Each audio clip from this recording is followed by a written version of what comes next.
Les damos la bienvenida a nuestro espacio derechocrítico.sb, siempre con Salvador Meléndez y Julio Cegueda. Y en esta ocasión vamos a hablar sobre una nueva publicación que tenemos en nuestras manos, una publicación exclusiva que también hemos contado con una dedicatoria, con un cariño recíproco. Es una publicación de comentarios a la Ley de Procedimientos Administrativos, coordinada por nuestro amigo Henry Mejía. Sí, Henry, ya sabemos, es magistrado suplente de la Sala de lo Contencioso Administrativo actualmente. Es además un profesor y catedrático histórico de la Universidad Nacional en materia de Derecho Administrativo. Además es parte de organismos internacionales relativos al derecho administrativo, una vasta experiencia en el área, amigo de la casa y conocido de todos ustedes. Para nosotros es un placer que Henry esté aquí, y igual que Julio, aquí pues también me ha autografiado, pues tengo el honor de que me haya autografiado su creación, y esto será pues obviamente de mucho provecho para nosotros como derechocrítico.sb. Henry, bienvenido, las palabras de inicio y dónde podemos obtener el libro.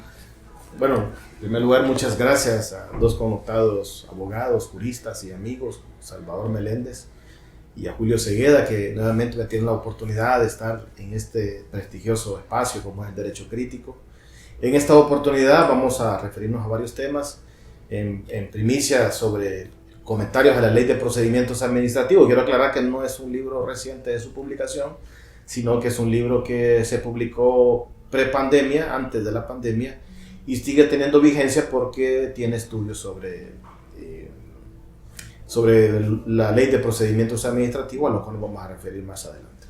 Excelente, bienvenido. Y recordarles a todos que este video puede ser visionado en las redes sociales de la revista Derecho y Negocios, y ahora mismo derechocrítico.sb, también como siempre en Facebook, pero también en YouTube y próximamente en otras redes sociales. Bien, Henry, comentarios a la Ley de Procedimientos Administrativos, tiraje número 2. Cuéntanos, en términos generales, ¿qué podemos encontrar en este libro? Bueno, es un libro que tiene quizás la tercera reimpresión desde el 2019 hasta la fecha, el 2023, sigue teniendo vigencia. Son estudios técnicos sobre la Ley de Procedimientos Administrativos. Se trata de una obra colectiva donde colegas del Foro Iberoamericano de Derecho Administrativo hizo este libro como libro homenaje a uno de los grandes del derecho administrativo contemporáneo, como es el profesor gallego José Luis Meilán Gil. José Luis Meilán Gil, que es un profesor que fue constituyente de la Constitución Española de 1978 y que promovió la Escuela Gallega del Derecho Administrativo Contemporáneo. En este libro fue co-coordinado con su máximo discípulo, el doctor profesor de la Universidad de La Coruña, quien dirige el doctorado iberoamericano de Derecho Administrativo, Jaime Rodríguez Arana, y tuvimos la dicha de contar con grandes juristas como Alan Bruber Carillas, Juan Carlos Cansañe, Javier Barnés, Carlos Navarro, Miriam Ibanera, Víctor Hernández Mendible, y también tuvimos la oportunidad de contar con connotados también, que aunque no están todos, Roberto Oliva de la Cotera, Pablo Elena Olivares y Ronald Leuceda, que también nos colaboraron con su parte y su servidor con su trabajo. Tiene cerca de 14 estudios sobre la Ley de Procedimientos Administrativos y tiene un apéndice que fueron elaborados por mi gran amigo y coeditor de Editorial Cucatleca, Héctor Tulio Baires, quien hizo la Ley de Procedimientos Administrativos relacionada con otras disposiciones, relacionadas entre sí con otras disposiciones también, que parte básicamente de desarrollar todos los contenidos de la Ley de Procedimientos Administrativos a la luz de todos los procedimientos que tenga. Además, tenemos la participación de los profesores Luis José Béjar, Carlos Villanueva, que nos habla sobre la teoría del acto y las nulidades del acto, y además sobre el procedimiento o la potestad normativa. Es un libro que tiene actualidad y que lo pueden encontrar en Editorial Cucatleca.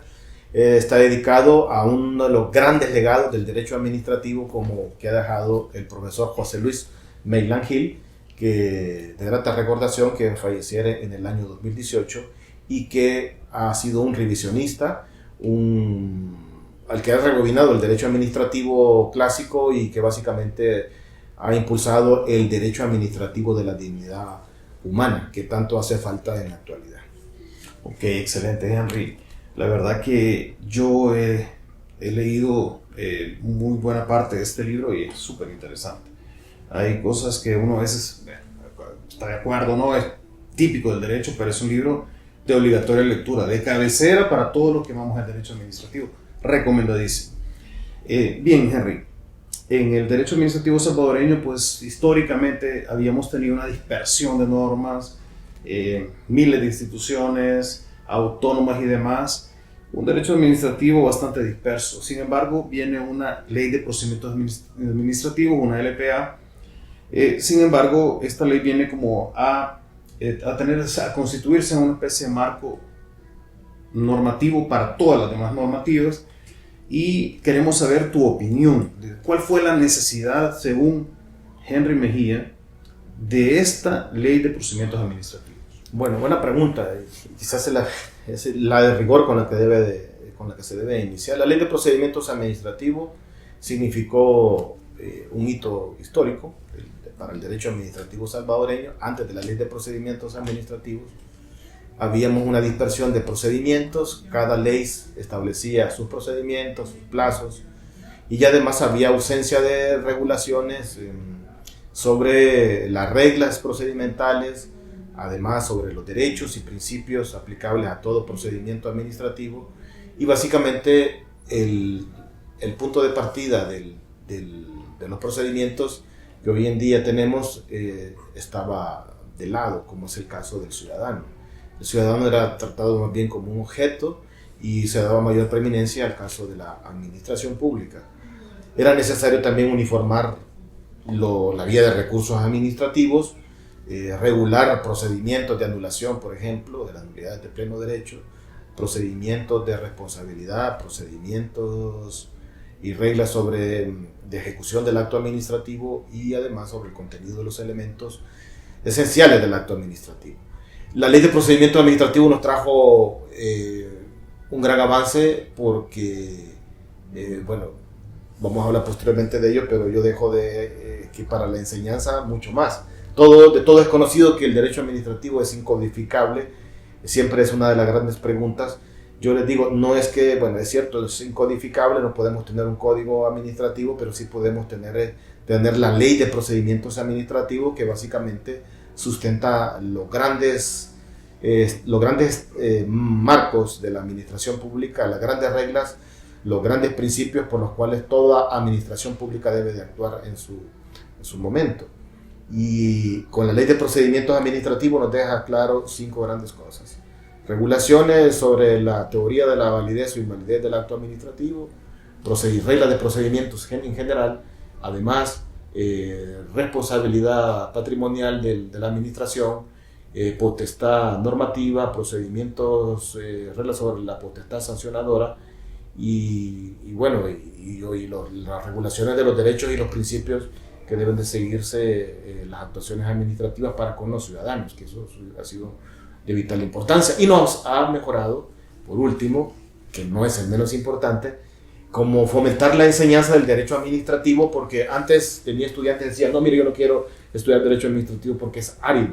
Ahora con la ley de procedimientos administrativos es con lo que se comienza, no es con lo que se comienza, pero le damos suficientes herramientas al estudiante para que se pueda motivar al estudio del compendioso mundo del derecho administrativo. Antes, cuando miraban una dispersión de ley y todo eso lo que tengo que saber, nos generaba un problema didáctico, y ahora no, bueno, que tú que ejerces docencia, generalmente el estudiante se quiere enfocar, ¿verdad? Y tú también que ejerces docencia se quiere enfocar en un punto de partida, y en la ley de procedimientos administrativos. Nos ha mejorado también la enseñanza del derecho administrativo, porque también coetáneamente a la ley de procedimientos administrativos, dentro del marco de toda la reforma del Estado, de la administración en los últimos años, ha podido establecerse una sistematización del derecho administrativo salvadoreño. Excelente, me encanta esa frase: el derecho administrativo es incodificable. Sí, Eso tiene que quedarnos como una efeméride. Claro, hay una dispersión institucional, una gran cantidad de servicios que el Estado brinda a la ciudadanía, una gran cantidad de ámbitos en donde ejerce su poder, y eso nos da a luz la ley de procedimientos administrativos. ¿Cómo cambió, Henry, la vida? ¿Cómo, ya nos ha dado un panorama de lo que había antes, pero ahora que ya tenemos una LPA, ¿cuál es nuestra realidad? Sí, fíjese que, bueno, es depende de perspectivas, porque el derecho administrativo, según las épocas que ha pasado, ha tenido sus tendencias.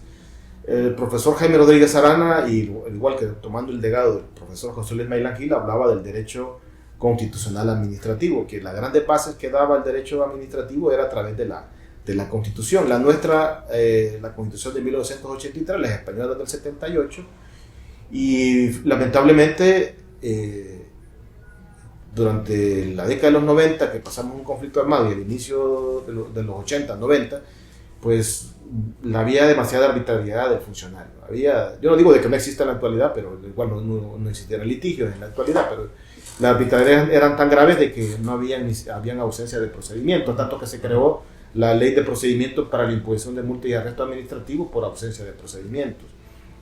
Y me parece que no se nos olvidó aplicar la Constitución de una forma directa, que pudo haber sido una directriz fundamental para poder resolver los problemas, pero con la ley de procedimientos administrativos ya no podemos decir que no hay reglas claras. Hay reglas claras, suficientes y necesarias. Incluso la ley de procedimientos administrativos debemos de interpretarla no como un estatuto, como la misma ley se autodenomina, un estatuto supletorio, sino que, óigase bien, un estatuto heterointerpretativo con las demás leyes especiales. Yo sé que esto ha generado mucha controversia con otras leyes especiales, que dice aquí se va a aplicar la ley de procedimientos administrativos. ¿Cuándo y dónde? Bueno, es que la ley de procedimientos administrativos regula procedimientos de responsabilidad administrativa que están allí, no lo tiene ninguna ley especial. Grandes reglas sobre el procedimiento administrativo sancionador, además sobre anulación de los actos administrativos. Eso es de rigor de que siempre se va a aplicar, y de hecho los principios que establezcan las leyes especiales también van a formar parte de esas leyes especiales, como por ejemplo, lo vamos a hablar posteriormente, la ley de compras públicas establece ahora principios en su ley. También debe entenderse que esos principios adicionales se les aplica a la ley de procedimientos administrativos y deberán de interpretarse en lo que fuese posible a los procedimientos. Obviamente el principio de celeridad que está en cualquier ley, y economía procedimental, proporcionalidad, buena fe, coherencia, pues de igual manera son aplicables. La ley de procedimientos administrativos trajo, pues como ya les decía, un cambio radical en el ordenamiento jurídico, pese a que es nueva. Fíjense que les comento algo. La última ley que se había dictado en Iberoamérica había sido la ley 39 de 2015, que es, quiero decirlo así, que es el tronco de las leyes iberoamericanas, tanto Argentina, Venezuela, Ecuador, Panamá, Costa Rica, que tiene la ley de administración pública, México, Uruguay. Todo se originaba de la ley del 58 de procedimientos administrativos, luego la ley 3092 de 92, y luego la ley 39 pleca 2015. Pero fíjense que hay una ley que se salió un poco y que recogió todo este nuevo derecho administrativo, que fue la ley de República Dominicana. De hecho se llama Ley de Procedimientos Administrativos y de los Derechos y Deberes del Ciudadano, que recogió el derecho a la buena administración, que lo hace la ley nuestra, la ley de procedimientos, que el derecho a la buena administración rebobina todo el nuevo derecho administrativo. ¿Qué implica esto? Que el derecho administrativo va a ser un derecho administrativo humano, basado en la dignidad humana, donde ante la privación de cualquier derecho hay que seguirse las reglas del debido procedimiento constitucionalmente configurado y convencionalmente configurado, y tiene derecho a una serie de derechos dentro del procedimiento. O sea que debe tener una humanización el ciudadano dentro del procedimiento, y no solamente procedimientos sancionadores, estoy hablando de todos los procedimientos. Tiene una función hoy en día la administración orientadora, ¿verdad? Hacerle la vida más fácil al ciudadano, y por eso es la aplicación del principio antiformalista. Alguien me decía, el principio antiformalista es quitar controles. No, el principio antiformalista es eliminar las barreras burocráticas y simplificar las diversas relaciones que tiene el ciudadano para con la administración. De hecho, yo creo que ahora, después de la ley de procedimientos administrativos, ha generado mayor conciencia del ciudadano y mayores niveles de justiciabilidad, y ahí tenemos colapsados los tribunales contenciosos administrativos, donde muchos de ustedes yo los veo a diario litigando en primera, segunda instancia y además ante la sala de lo contencioso administrativo. Ok, excelente. Bueno, siempre eres una enciclopedia viviente del derecho administrativo, Henry. Pero hay un tema que sí no quiero dejar pasar la oportunidad de que lo hablemos. Es el tema de la ley de procedimientos administrativos relacionado ahora con la nueva ley de compras públicas. Y precisamente hablando de ley de compras públicas, queremos informarles, para los que no saben todavía, que Henry Mejía es uno de los exitosos ponentes que va a estar en el primer Congreso de Derecho Administrativo a celebrarse el día sábado 29 de abril en las instalaciones de Julio AXA, ¿verdad? Ahí en el perfil de Derecho Crítico pueden conseguir la información. Henry, Sí. ley de procedimientos administrativos y ley de compras públicas. Esa relación que podemos establecer entre normativas, entre principios, como tú lo decías, y he oído en algunos círculos un pequeño debate, ¿no? Si se aplican los principios de la LPA, aplica lo de la ley de compras que comenzabas a aclarar en la pregunta anterior que te hizo Julio, pero queremos que nos establezcas de forma más precisa esa relación ley de compras públicas y LPA. Bueno, si ustedes se fijan, la ley de procedimientos administrativos, los procedimientos de selección excluye plazos y reglas procedimentales. Excluye plazos y reglas procedimentales. Porque los plazos de compras públicas, la nueva filosofía es que sean más celeros, en la misma finalidad que persigue la ley de procedimientos administrativos.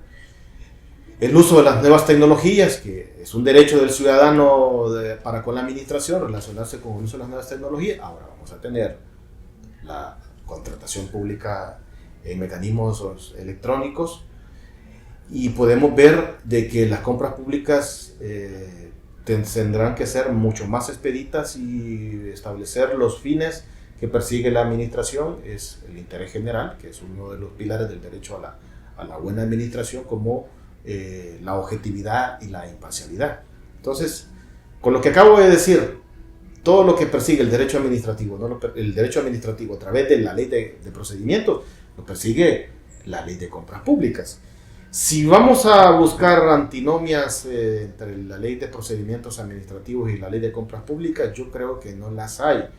Y lo voy a decir por la siguiente razón. Fíjense que el artículo 4, si no mal recuerdo, creo que la DACA, que era el 5, ahora dice que pues, la ley de compras públicas se va a interpretar conforme a la regla del derecho administrativo, ley de procedimientos administrativos, y luego que yo creo que dice derecho común, ¿verdad? Y al final le da el carácter especial de la ley.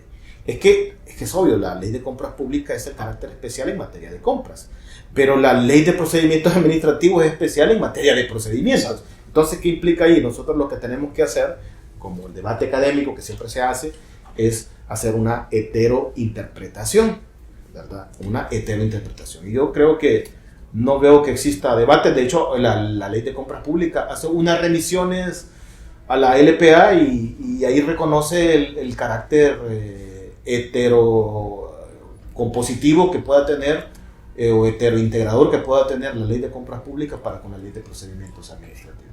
Okay. Excelente. Realmente ahí tenemos ya unos atisbos que nos van a ir ayudando a una buena ejecución en la práctica. Y hablando de la ejecución en la práctica, el LPA entra en vigencia 2019, si mal no recuerdo, 13 de febrero, 13 de febrero, ¿verdad? Decíamos algunos, ha sido un regalo del Día de la Amistad, la ley de procedimientos administrativos, con una gran cantidad de buenas intenciones, con una cantidad de muy buenas prácticas, pero siempre se genera la duda, y nos lo han preguntado en muchos espacios. ¿Qué tan bien se ha aplicado esta ley de procedimientos administrativos en todas las instancias? Y en esa línea, viendo las perspectivas de reforma que pudiera tener esta ley ya luego de algunos años de su implementación, ¿qué necesidades ves tú, sobre todo en el ámbito de nuevos procedimientos? Muy bien, excelente pregunta y muy agradecido por la pregunta, porque digamos que en 2019 avanzamos un poco. Si ustedes se fijan, de hecho Salvador, Julio, sé que se dedica al tema de derecho de consumidores, Salvador es un trotamundo del derecho, o sea, del derecho procesal, lo digo con toda la franqueza y la objetividad del mundo.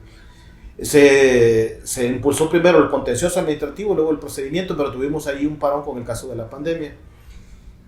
Allí nos detuvimos un poco en el 2020, podría decirse, en el 21 lo retomamos, y la administración pública, algunas administraciones no se interesaron.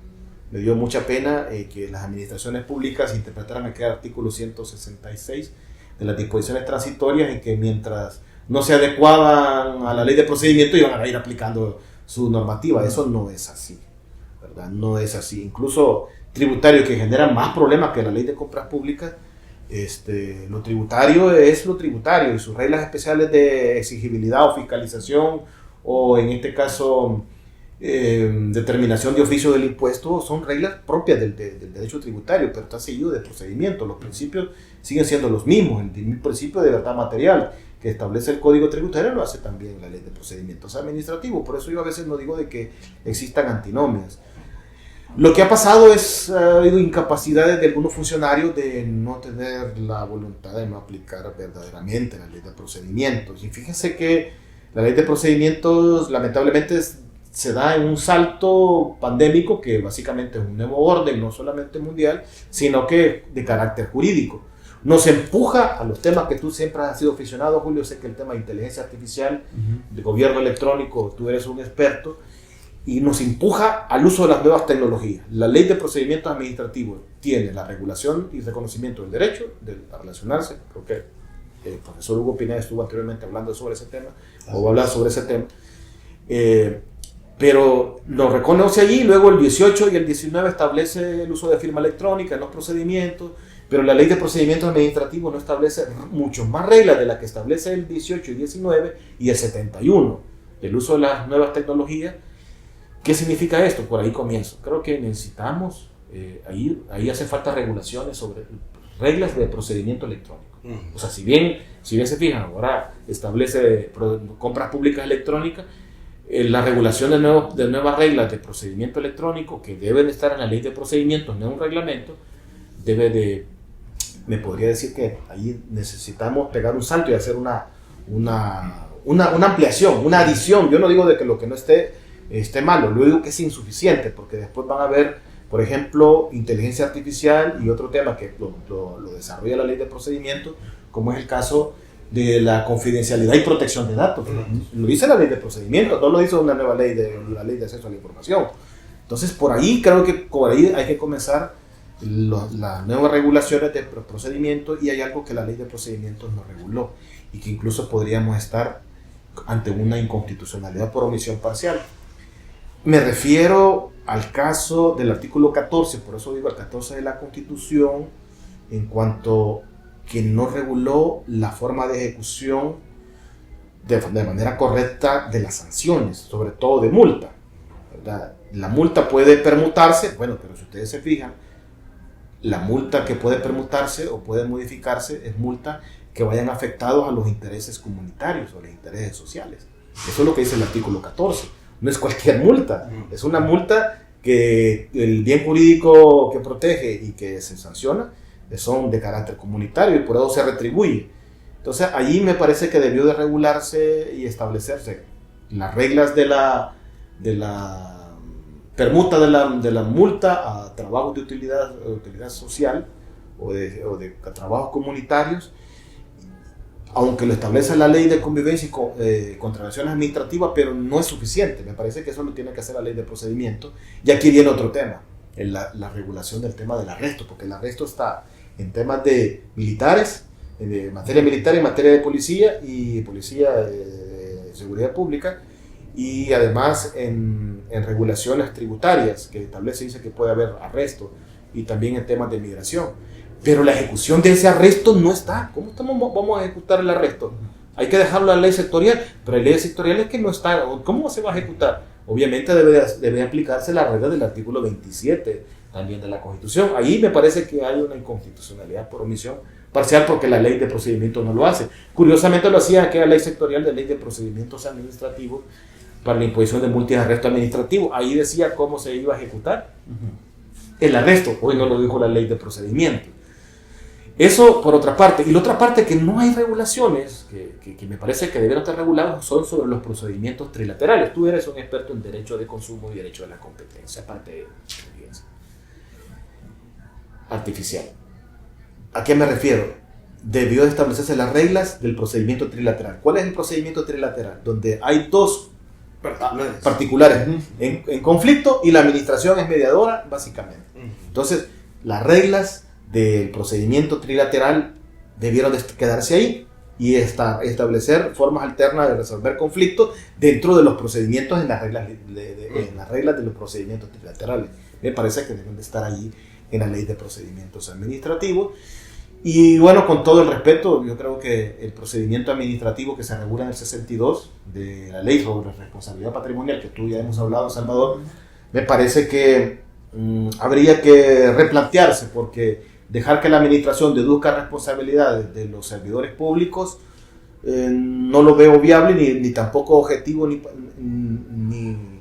imparcial, sino que al contrario, yo creo que ahí debe decirse que solo servirá en caso que la administración pública sea responsable de manera objetiva, porque va a responder con los fondos de la administración, no va a deducir responsabilidad a otro servidor público. Esa es la interpretación que se tendría que darle. Y finalmente, no menos importante, me parece que se necesita la regulación del procedimiento, ¿cómo decirle? Bueno, convencional y constitucionalmente configurado, como es el caso del procedimiento administrativo sancionador. Solo establece reglas generales de esos procedimientos.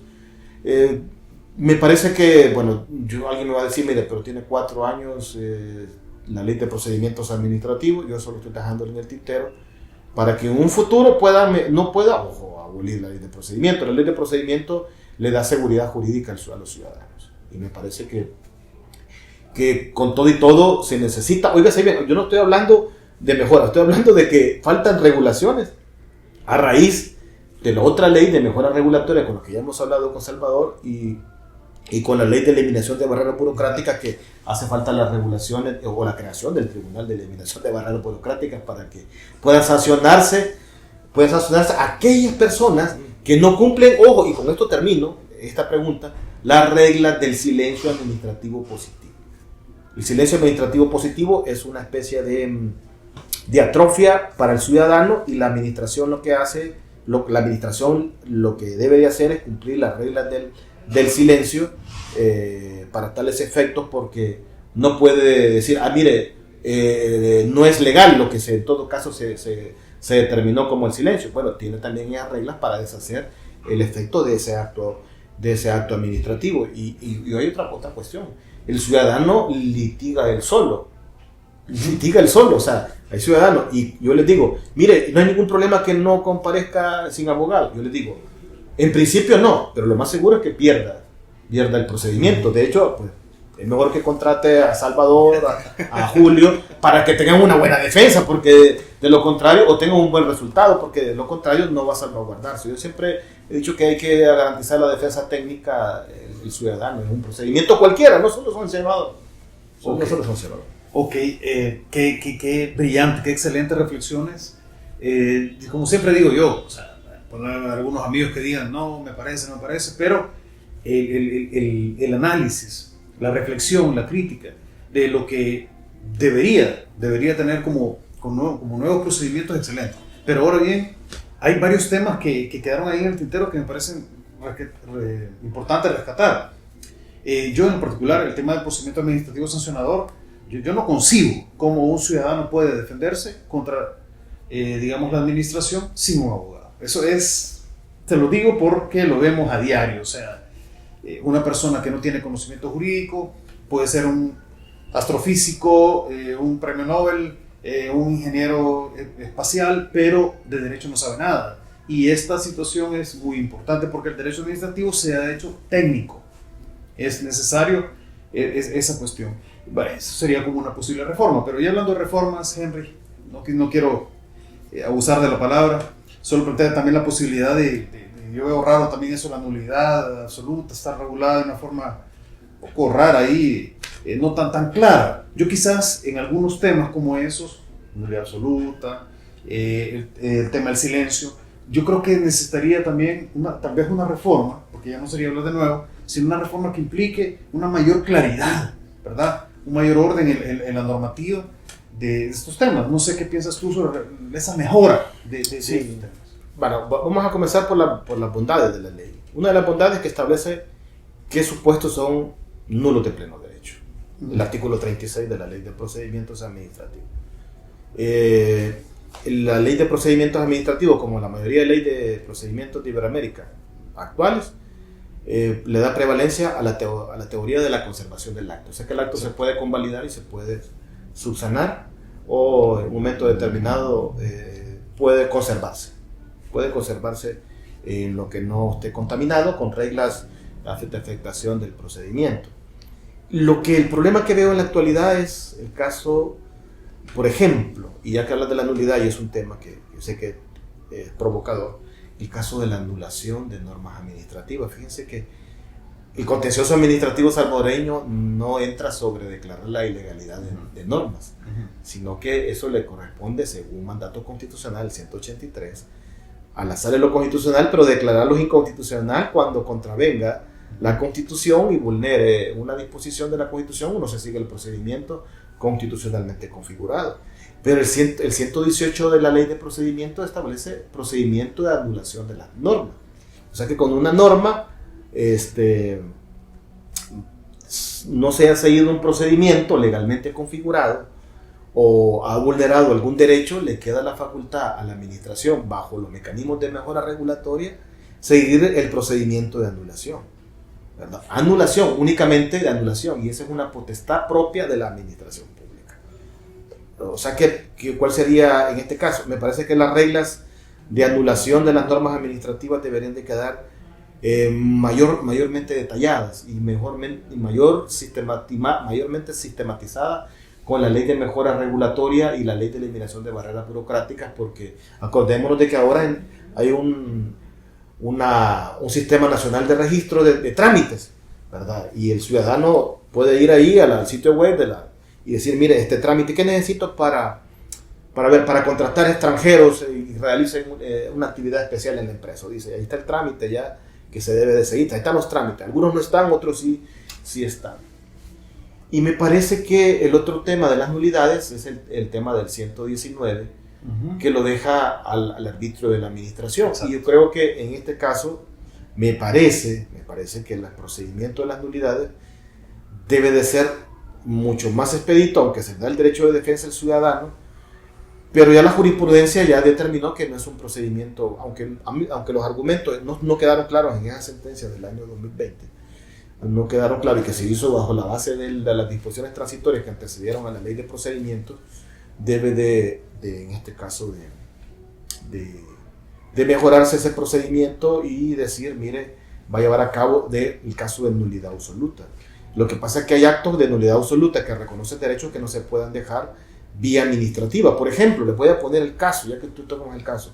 No podemos anular un contrato por vía de ese procedimiento. Me van a decir, no, es que vamos a anular el acto de adjudicación. No, eso tenemos que hacerlo vía judicial, porque vamos a anular el acto administrativo y vamos a anular el contrato a la vez, como consecuencia. Exacto. Como consecuencia de tales efectos. Y quizás una de las cosas que, bueno, yo no me he preguntado de compras públicas, pero la regulación o falta de las nulidades creo que no son las mismas de las nulidades del contrato con las nulidades del acto, claro, ¿verdad? Entonces, ahí hay que deslindar. Por eso creo que en ese sentido habría que establecer incluso que ahí en anulación de contratos o anulación de actos de adjudicación o de compras públicas debe seguirse el procedimiento de lesividad, que posteriormente está en el 120, ¿verdad?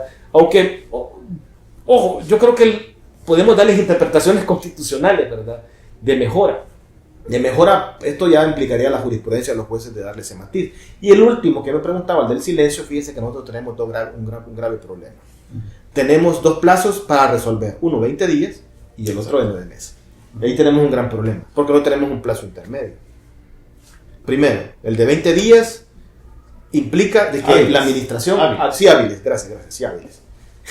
Implica que la administración va a resolver con la vista de la solicitud. Pero a veces tienen un montón de solicitudes, ¿verdad? Y en ocasiones ellos interpretan que tienen 9 meses y no es así. Si solo le van a decir, mire, procede o no procede, 20 días, pero aquí se genera el otro problema. ¿Qué tal si le previene? Que se está sobre la base de una autorización. ¿Se activa en los 9 meses o basta con los 20 días? Ahí nos genera un problema.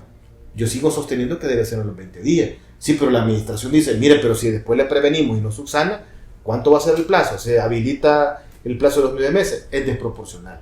Entonces, a mí me parece que ya hablando del tema de mejoras, es que nosotros debemos de regular el procedimiento simplificado, cuando fuese posible, de actos administrativos basados en reconocimientos de derechos, autorizaciones, licencias,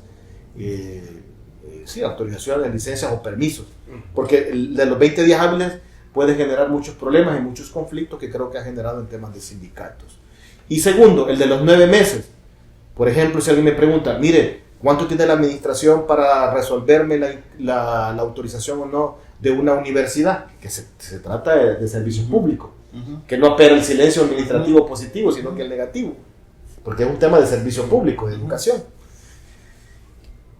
No lo dice, entonces tenemos que entender que son 9 meses, ¿verdad? 9 meses. Entonces esas reglas de plazo sí debe de quedar claro, y lo del 89 donde dice que dependerá de cada procedimiento, eso no es viable, porque entonces volveremos a la sectorialidad, ¿verdad? Entonces ahí es donde viene el tema, de que el ciudadano dice, mire, ¿cuándo se me cumple el silencio? ¿Serán los 20 días hábiles o serán los 9 meses?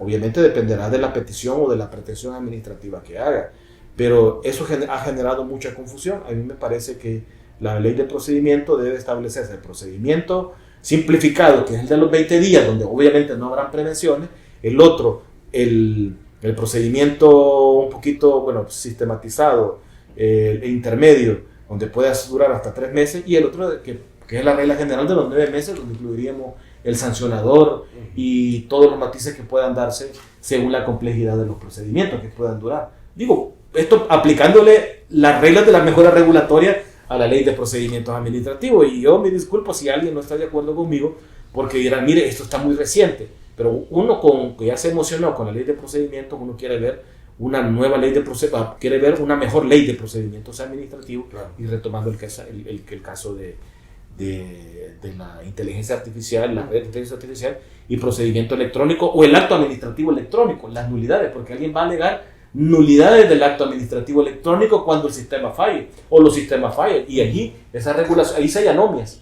Estoy casi seguro que ustedes ya lo previeron con esos temas que la ley de procedimientos debe de resolverse, porque si no vamos a volver nuevamente a que la tecnología nos resuelva los problemas sin ningún fundamento normativo. Vamos a preguntar al ChatGPT para que nos resuelva problemas. Listo, sí. Bueno, comentarios a la ley de procedimientos administrativos, aunque el título parece quedarse a un vuelo de pájaro, realmente tenemos la solución a la vida en muchos de estos temas que hemos compartido en estos minutos. Agradecerte, Henry, realmente ha sido un recorrido súper integral de los problemas presentes, reales, que tenemos en la administración pública. Quisiéramos pedirte algunas palabras finales. Sí, nuevamente gracias a cada uno de ustedes, son ustedes calidad de personas, les deseo muchos éxitos en este espacio de derecho crítico, que lo que necesitamos, no solamente en la academia, en todos los círculos en general, en gremiales, es debate académico. Yo sé que algunos hacen cursos, desarrollan cursos, y es parte de la dinámica de la gremial, pero también necesitamos debates académicos sobre problemas actuales. Y obviamente, en este caso que me concierne a mí hablar sobre el derecho administrativo en general, y sobre todo en este caso pues la ley de procedimientos administrativos, y próximamente pues que queden invitados al primer congreso de compras públicas, que será interesante desarrollar y tener a prestigiosos juristas como Roberto Olivo de la Cotera, Ricardo Medina Guerra, Carla Rosales, Jessica Mena, ¿verdad? Entre otros que en este momento se me han olvidado, pero yo sé que son personas, ¿verdad?, que también tienen mucha incidencia en la formación del derecho administrativo salvadoreño. Muchas gracias, Salvador, muchas gracias, Julio, por este espacio y la oportunidad de dirigirme a toda la comunidad de derecho crítico, y les exhorto ¿verdad? A que sigan siguiendo este programa, porque este programa es en segunda ocasión que estamos, y estos hombres que hacen patria, haciendo lo mejor posible a través de este programa, utilizando el uso de las nuevas tecnologías para que sin necesidad de levantarse, con un buen café, con un buen plato típico, ustedes puedan escuchar en este caso, los debates que puedan darse. Nuevamente, gracias. Lo mejor de lo mejor, muchas bendiciones y éxitos, y que puedan tener pues mejores augurios próximamente. Gracias. Excelente, bueno, muchas gracias. Yo solo me queda nada más que los agradecidos, decir que los agradecidos somos nosotros, claro, por tenerte en este espacio, por aceptar nuestra invitación, y siempre la casa está abierta para otras posibilidades, otras entrevistas sobre temas de derecho administrativo, y decirles de que definitivamente este libro tiene que estar en su biblioteca, en su cabecera, como referencia para el tema de la ley de procedimientos administrativos. Nos imaginamos que cuando hayan reformas de lo que hemos hablado hoy, mejoras o nuevos procedimientos, Henry pues siempre tendrá el tino de enseñarnos con su sabiduría administrativa, ¿verdad? Que ya es histórica en el país. Estamos muy agradecidos, Henry, de verdad. Un abrazo jurídico, ¿verdad? Y los gestos para ti en todo lo que hagas, y en el tema también jurisprudencial ahí en la sala de los contenciosos administrativos. ¿Y Julio? Bueno, no nos queda más que, antes que como siempre, recomendarles que ejerzan con honor y se formen con pasión. Suscríbete y síguenos en nuestro canal. Salvador. Sí, como siempre, terminamos los videos recordando el gran Maquiavelo. No confundir el ser con el deber ser. Gracias y bendiciones totales. Para servirles.